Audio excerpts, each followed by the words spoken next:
How to edit text in Squarespace. Hello guys and welcome to today's video.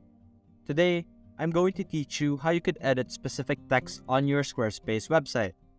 Now right now we are currently on the Squarespace editor, and what you're going to do first is you're going to look over here on the left side. You're going to click on design.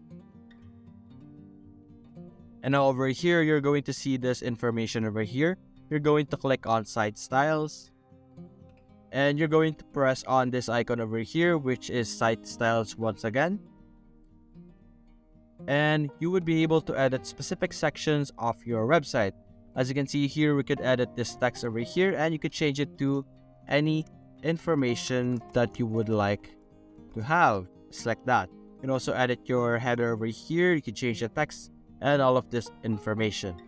And after finalizing your text, you can simply click on save over here on the top left so that you would be able to save the progress that you have added into your website.